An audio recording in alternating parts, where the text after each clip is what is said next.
छत्तीसगढ़ में नर्सरी और प्रारंभिक कक्षाओं के लिए जिन शिक्षकों को नियुक्त किया गया है वे राष्ट्रीय शिक्षा नीति के नए मानकों के अनुरूप योग्य नहीं है। शिक्षा नीति के तहत बालवाड़ी और प्राथमिक कक्षाओं में पढ़ाने के लिए एक नया पाठ्यक्रम लागू करने की सिफारिश की गई थी, जिसे बाद में प्री प्रिपरेटरी बीएड नाम दिया गया था। इस पाठ्यक्रम के अभाव में राज्य में अभी भी पुराने तरीके से नियुक्त शिक्षक ही पढ़ा रहे हैं। शिक्षा विभाग ने नर्सरी से लेकर कक्षा 2 तक के छात्रों को पढ़ाने के लिए नए प्रशिक्षण प्राप्त शिक्षकों को अनिवार्य करने की योजना बनाई थी, लेकिन आवश्यक पाठ्यक्रम उपलब्ध न होने के कारण इसे लागू नहीं किया जा सका। फिलहाल प्रदेश में केवल डीएलएड और बीएड के ही पाठ्यक्रम संचालित हो रहे हैं, जिससे नए मानकों के अनुसार शिक्षकों की आपूर्ति संभव नहीं हो पा रही है। और साथ ही इसी समय छत्तीसगढ़ में नए मानकों के चलते लगभग 3000 सहायक बीएड शिक्षकों ने भी अपनी नौकरी गंवा दी और नौकरी के जाने के बाद वो लगातार अपने समायोजन को लेकर आंदोलन कर रहे हैं, सड़क पर उतर रहे हैं, सरकार तक अपनी आवाज पहुंचाने की होड़ में लगे हैं। लेकिन अब क्या है शैक्षणिक चुनौतियां इस मुद्दे को लेकर,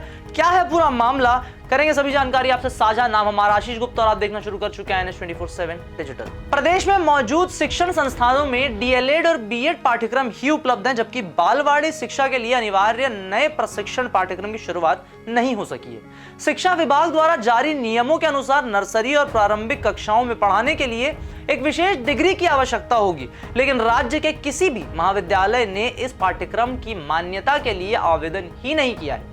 अब सोचने की बात यह है कि आखिर नए मानकों की पूर्ति करने के लिए जो भी आवेदक हैं, आखिर वो किस क्रोनोलॉजी का अनुसरण करे कि उनके शिक्षक बनने के बाद कम से कम उन्हें नौकरी ना गंवानी पड़े। साथ ही पाठ्यक्रम की उपलब्धता भी निश्चित करे ताकि मानकों की पूर्ति के साथ शिक्षक बन वे अपना जीवन व्यापन कर सके। लौटते हैं खबर पर। National council for teacher education यानी एनसीटीई से अनुमति प्राप्त किए बिना इस पाठ्यक्रम को शुरू नहीं किया जा सकता। जून जुलाई में प्रारंभ होने वाले नए सत्र में भी इस प्रशिक्षण की शुरुआत की संभावना नहीं दिख रही है। इस कारण से पहले नियुक्त बीएड और डीएलएड शिक्षक ही फिलहाल नर्सरी से दूसरी कक्षा तक के बच्चों को पढ़ा रहे हैं। शिक्षा प्रणाली में इस बदलाव को लेकर कई स्तरों पर विवाद भी है, देखने को भी मिल रहा है विवाद, क्योंकि नए नियमों के कारण पहले से कार्यरत शिक्षकों की नौकरी पर संकट खड़ा हो गया है। नई शिक्षा नीति के कारण बीएड धारक कई शिक्षक पहले ही अपनी नौकरियां गंवा चुके हैं। जब शिक्षा नीति में बदलाव किया गया तब बीएड शिक्षकों को प्राथमिक विद्यालयों में नियुक्ति कर दिया गया था,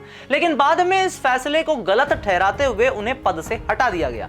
इसके कारण हजारों शिक्षक रोजगार से वंचित हो गए और वे अब अन्य सरकारी पदों पर समायोजन की मांग भी कर रहे हैं।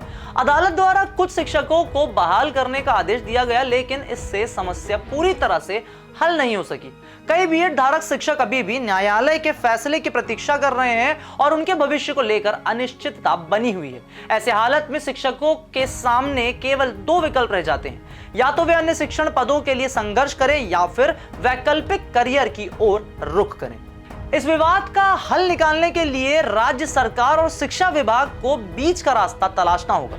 एक संभावित समाधान यह हो सकता है कि जो बीएड शिक्षक पहले से कार्यरत थे उन्हें कुछ विशेष प्रशिक्षण देकर योग्य बनाया जाए ताकि वे बालवाड़ी और प्राथमिक कक्षाओं में पढ़ाने के लिए आवश्यक योग्यता प्राप्त कर सकें।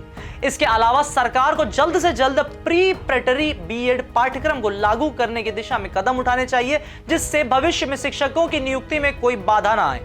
यदि समय रहते कोई ठोस नीति नहीं बनाई गई तो इससे न केवल शिक्षक बेरोजगार होंगे बल्कि प्रदेश की शिक्षा व्यवस्था भी प्रभावित होगी और बच्चों का भविष्य भी अंधकारमय होगा।